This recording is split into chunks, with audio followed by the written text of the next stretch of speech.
Don't mess with what's working. The money is in the boring. Welcome to Your Intended Message, the perfect place for leaders and promising professionals who want to convey the intended message for greater success. Every week, we interview experts who address the challenges and best practices to deliver your message effectively. That might be one-to-one, one-to-few, or one-to-many. And perhaps the most important conversation, one-to-self. I'm your host, George Torok. My guest today is Sally Curtis. Here's 3 facts that I think you should know about Sally. 1, she's worked with speakers, coaches, and consultants for 15 years, filling rooms and putting bums in seats for international events. Now she's helping them be more profitable by creating leverage and saving time through content repurposing. 2, Sally is a whiz at turning your existing content and collateral into new profits, and she does it for you. Doesn't just tell you how to do it, she does it. And 3, Sally currently is the chapter president of the South Australian Professional Speakers of Australia. Where else would be the South Australian Professional Speakers but in Australia? And 4th, here's a bonus point.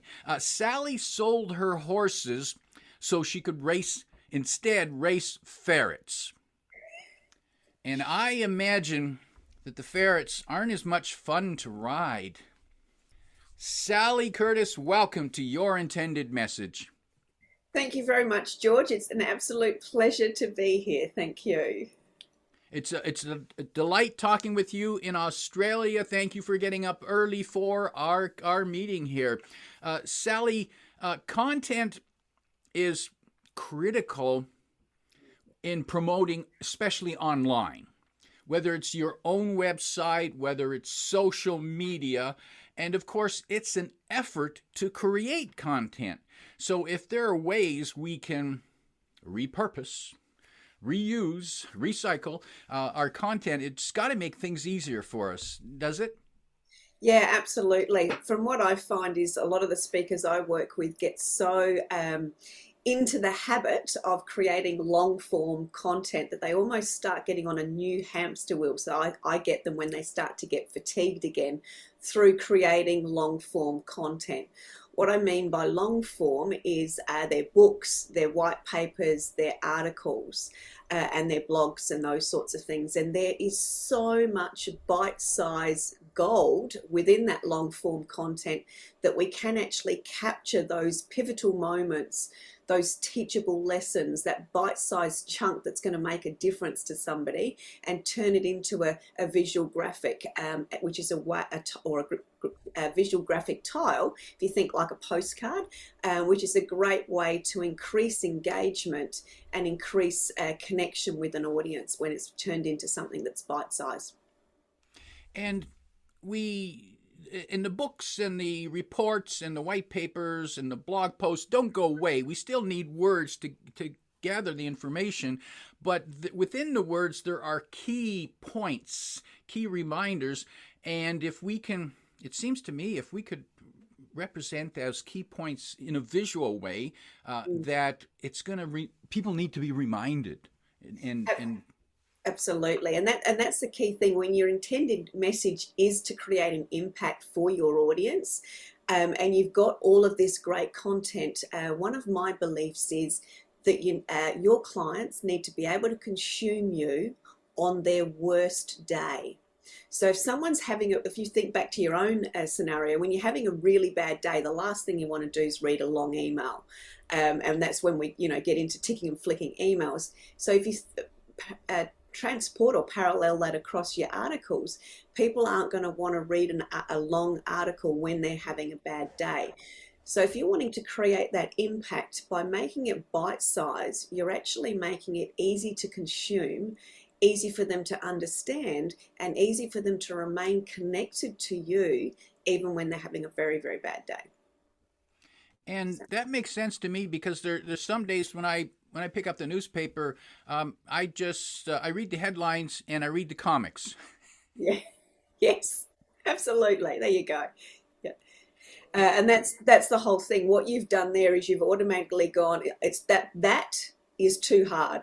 I'm going to read something that's fun, that's entertaining, that's inspiring, and potentially educational.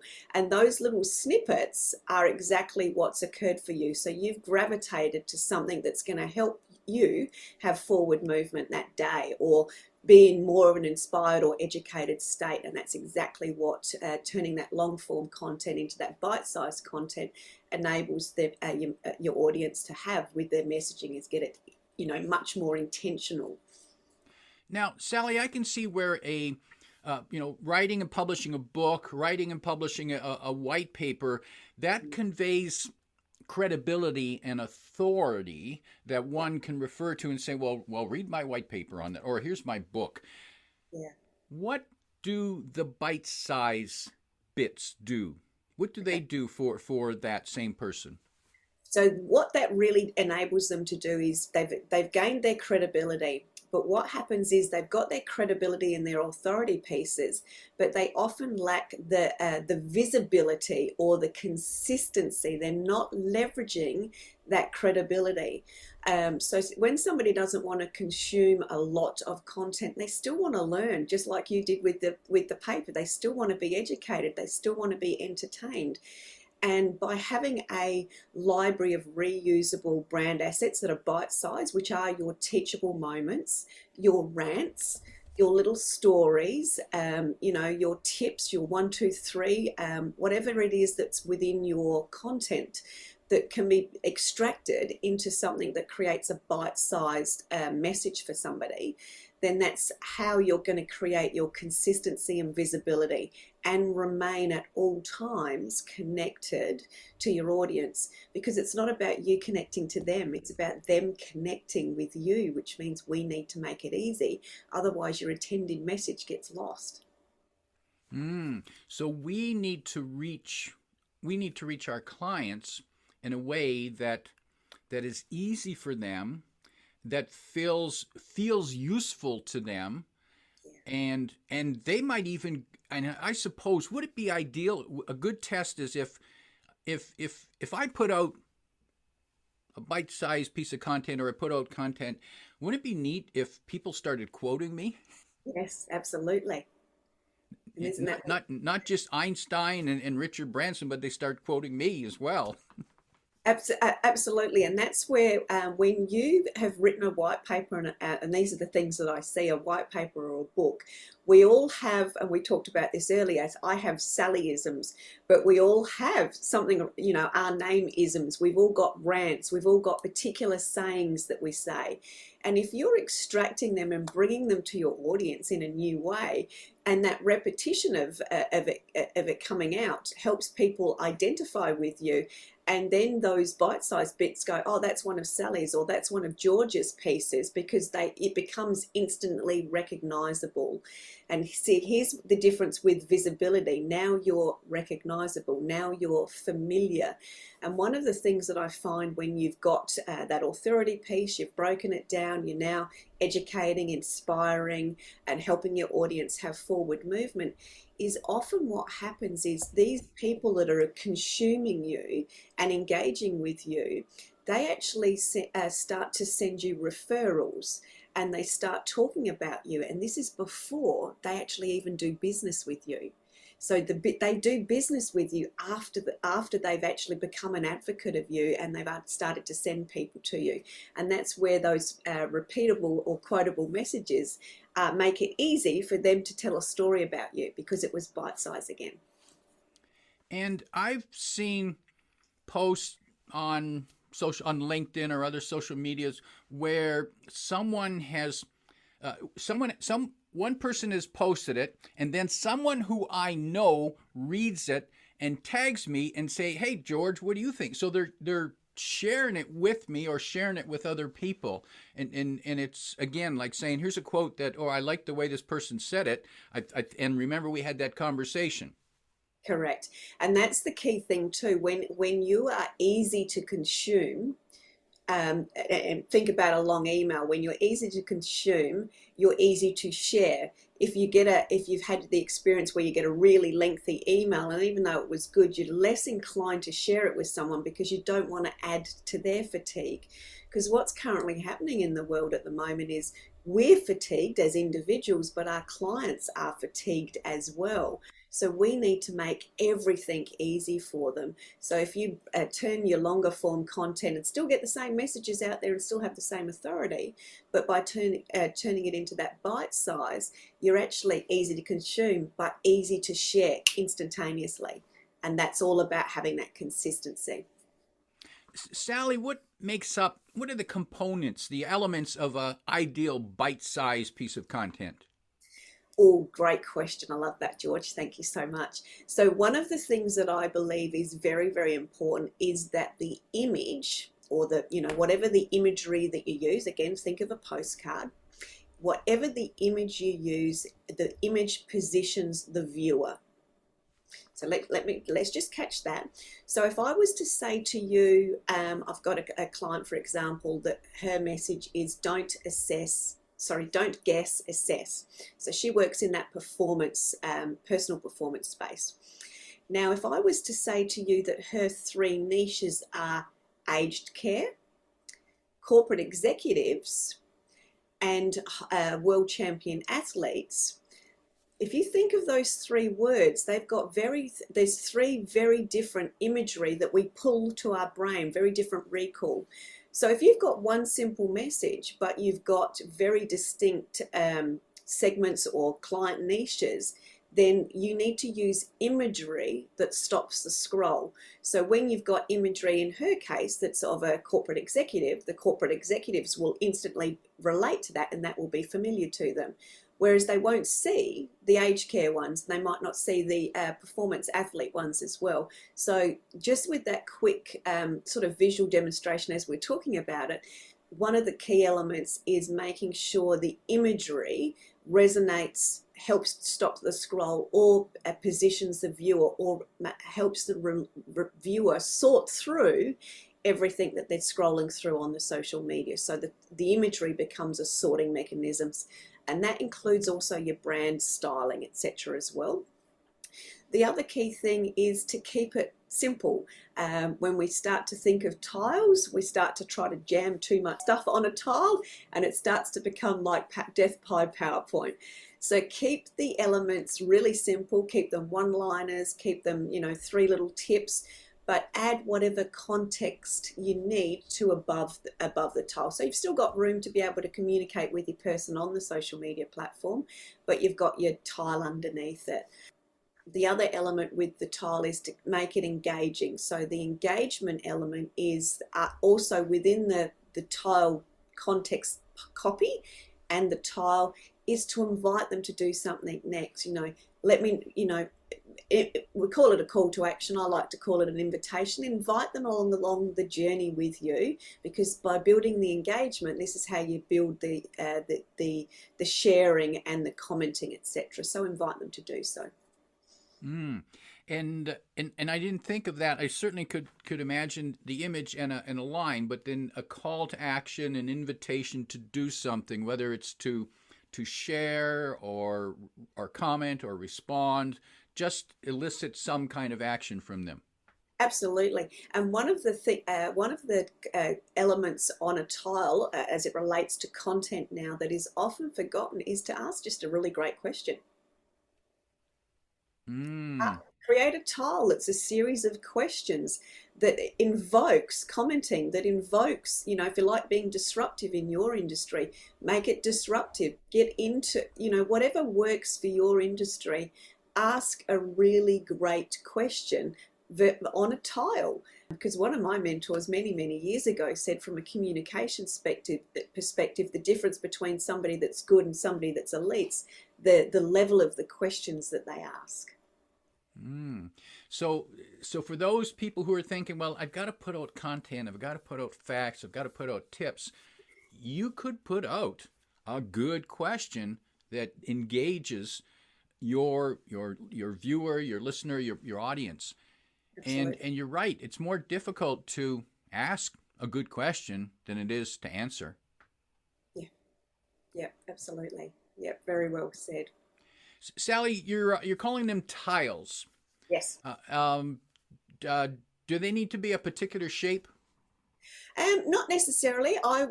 For us, because we work with clients that are in that authority space, they generally are on most social media platforms. So my favourite tile size is an Instagram tile size, because that can be used across all of the platforms.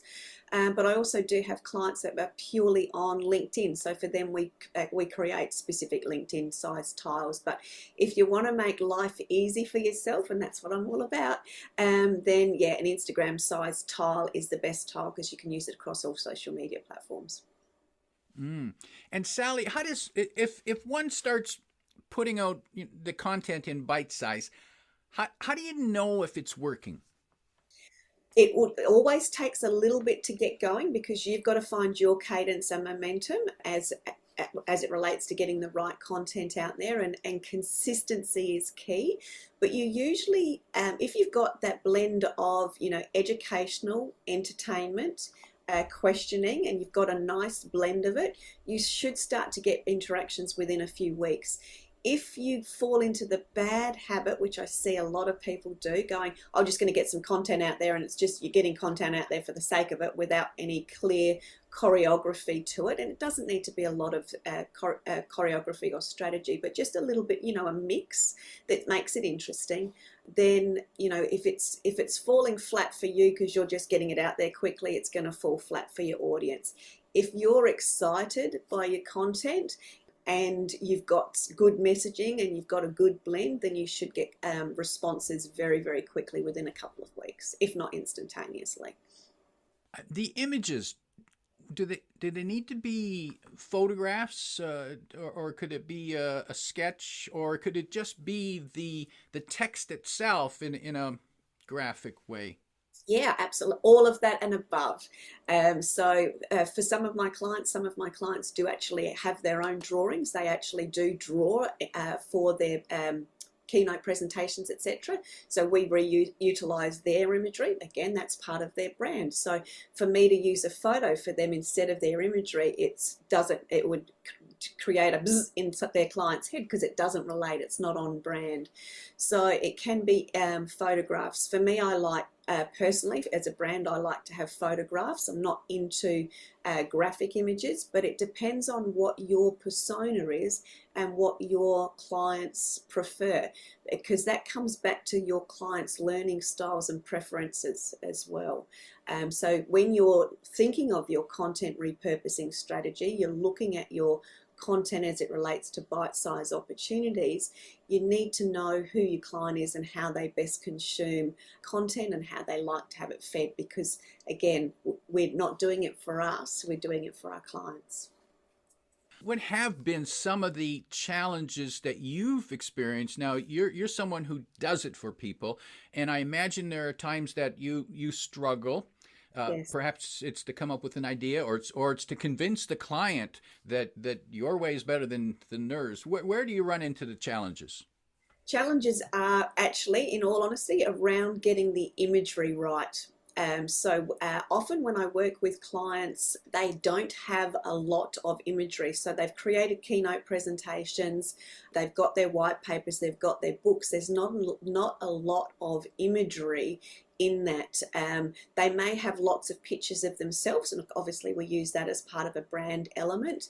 But finding the right imagery that is resonant not only to them so they feel comfortable, but really resonates to the audience. So we go through, our process is I've got to love it or I hate it. And if it's not I love it, then it's not the right image. So we spend a lot of time going and sorting images and creating a range of images, literally so we can fine tune it down into a stream of tiles or of images that suit the client. So the biggest challenge is finding the right images. Doesn't sound like much, but it's is the person at if it's a person, is it the person at the foreground and the backgrounds, are the ages right? The differences correct? Have we now the differences in cultures? There's all those fundamental elements of finding imagery. So in that case, we go for lots and lots and lots and lots, and then we fine tune it back to the ones that resonate both for the client, because the client's got to be comfortable, but really speak to the audience. So images are the challenge. The goal is to find lots and fine tune. The words that are used, are you a poet? Do you find better words to say what people wanted to say, or do you make a rhyme? No, nothing like that. So very much when somebody's written content, again, regardless of the form, they have their own unique inner genius. They'll have their Sallyisms or Georgeisms, etc.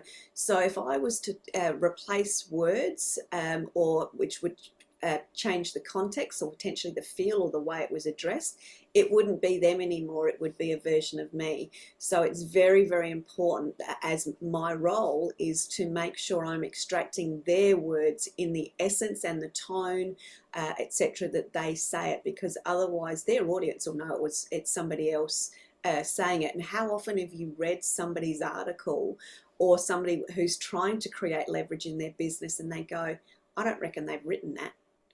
That is straight away a disconnect with your audience. So it's something that we absolutely can't do. It's got to be in the client's words, because it's their inner genius. It's what they're bringing to their world. It's their intended message to create impact for their audience. So and that's the key. It's their intended message, not mine. Their words, their message. Got it. Now, what do you say to clients who say, "Well, Sally, I haven't written a book, and I don't want to have to sit down and write a white paper. Where can I get content from?" They sound exactly like me, because I'm not somebody that writes a lot of content either, but I've always got enough content. So I'm going to say, I know you've got enough content already. And I say that because 8 years ago, one of my mentors said to me, "For God's sake, Sally, you've got enough content to write a book." And I thought he was mad.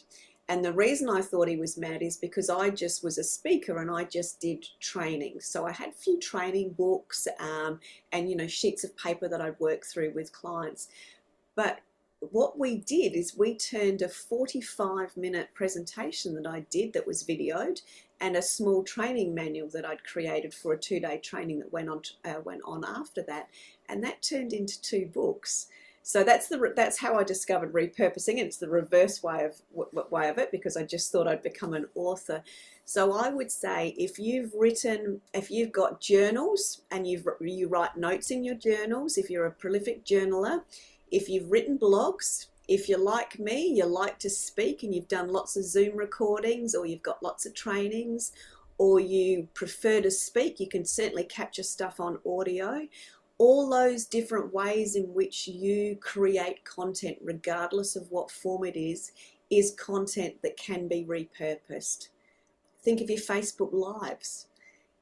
That's something that a lot of people might do, or they might do a little video, teachable moments. Again, that's content that can be used and created into a different form, like tiles. So you're taking your videos to tiles, etc.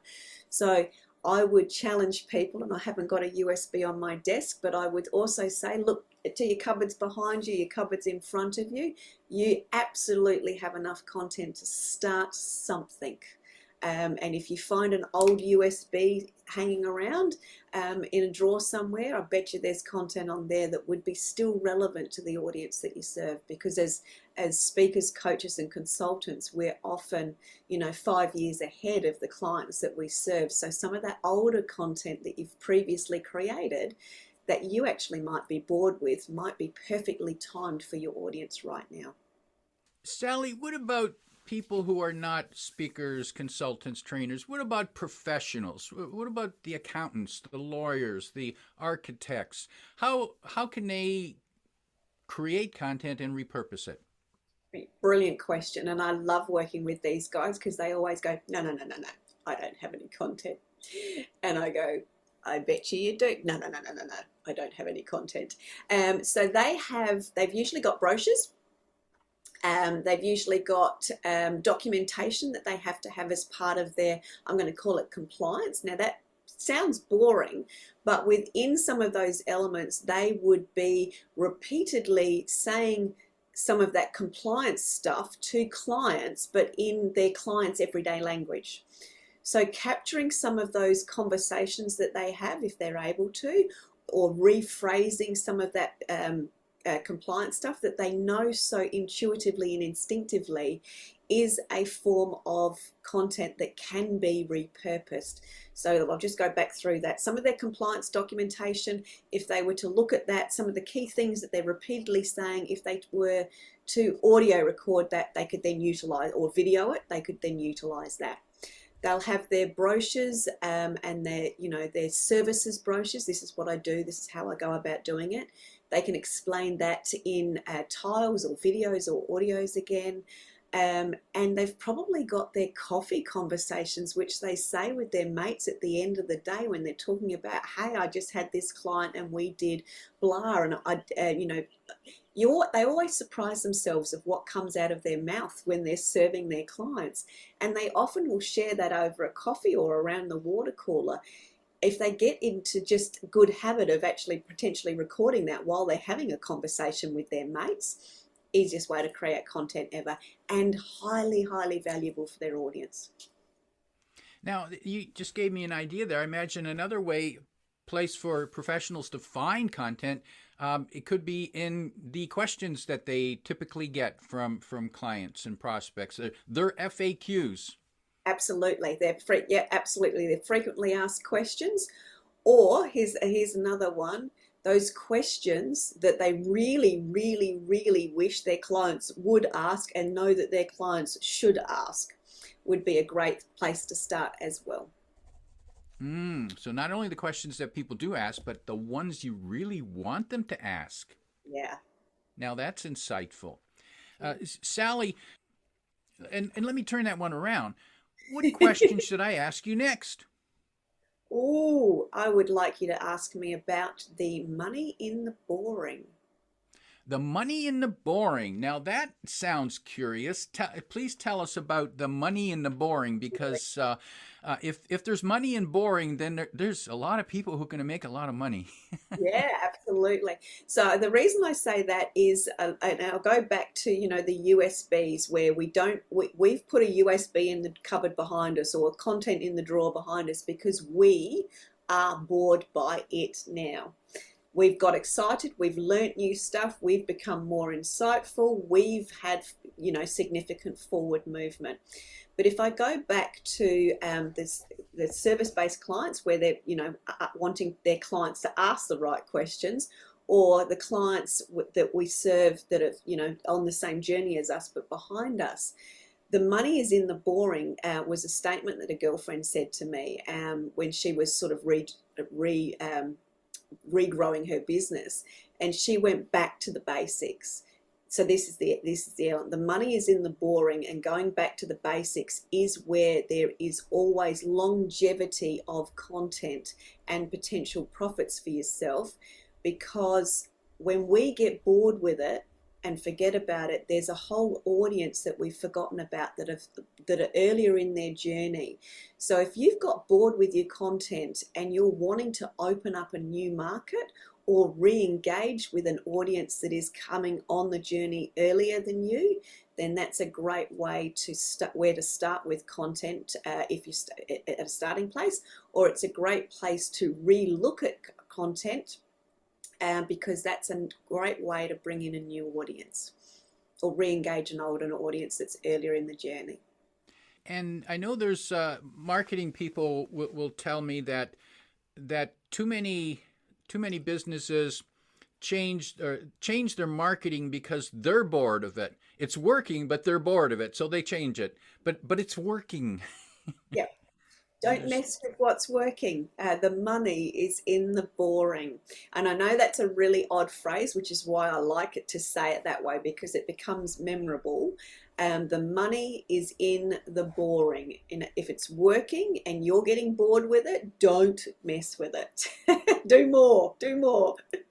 Bring in new audiences. Valuable advice. Sally, I believe you have an offer of a free ebook. What would people find in that ebook? How will it help them?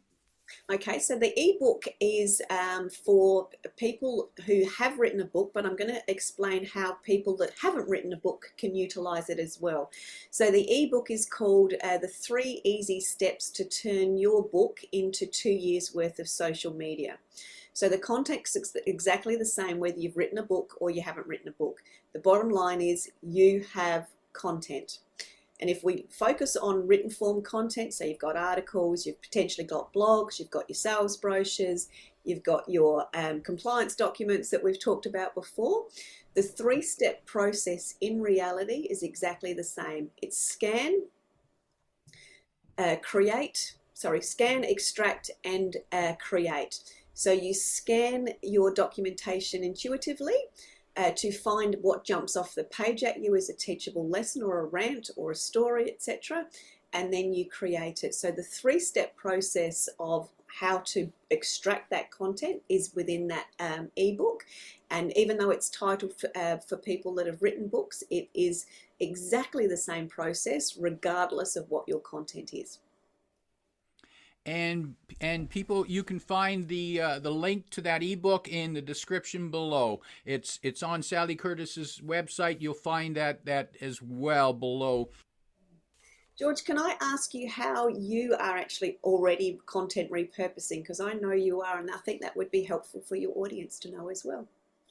Well, I'm glad you asked that because and I haven't got bored yet, so it's still fun. So I'll take here's 2 things I'm doing. So one, I'll write a blog post, and then I'll take a few points, 3 or 4 or 5 points from the blog post, and I'll create a tile.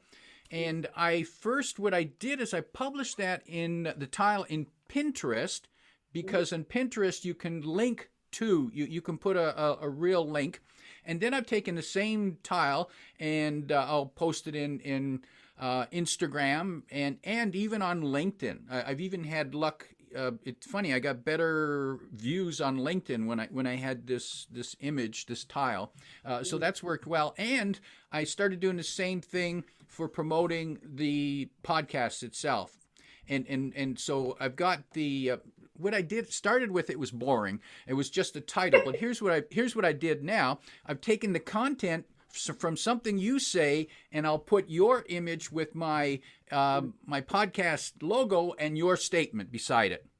Yeah, brilliant. Absolutely brilliant. And there you also heard some very good insights as to how to use tiles really effectively on Pinterest to help with the SEO, etc., and to also build credibility by working with 2 people's images as you're going through and building reach, and that helps to build familiarity into other people's networks. So there's some great tips from George too, so thank you. Sally, as we prepare to wrap up, what would you suggest to business leaders, professionals who know they need to get their message out there on a regular basis, but it's a chore? So if there are 1, 2, or 3 ideas that could help them move forward a little bit easier, what might those tips be? Yeah, thank you. To make life easier for them, I believe everything needs to be plotted into your calendar to start with. So I'm going to say, give yourself 2 hours once a month where you actually do the activity of creation. The step before that is knowing what your big word or your theme is for the year. So say, for example, mine's content or mine's growth. And then my topics underneath that would be content repurposing, events, and networking, for example. So work out what your big word is, what your topics are that you want to share with your audience for the year, and then that can be 2, 3, 5. You know, the simpler you make it, the easier it is for you to get into momentum. So work out your big word, your couple of key topics, and with that thinking in mind, you're starting to form a strategy that'll keep it simple for you. Then when you go about looking for content, you go, oh yes, that piece, that element fits with that topic. Oh, that element fits with that topic. Then you've sorted, so you've got something to work with and a bit of an inclination in your brain as to how to, or what to look for when you're repurposing it. So just to recap, you know, set aside some time, a couple of hours a month, work out what your topics and big words are so you can sort during that month so you've got something to work with, and then go through the 3-step process in the ebook. My guest today is Sally Curtis, reminding you that you want your content to be easy for them to consume on their worst day. If you like what you heard, remember to like, comment, and share this podcast. Come back every week for more practical insights to help you deliver your intended message. I'm your host, George Torok.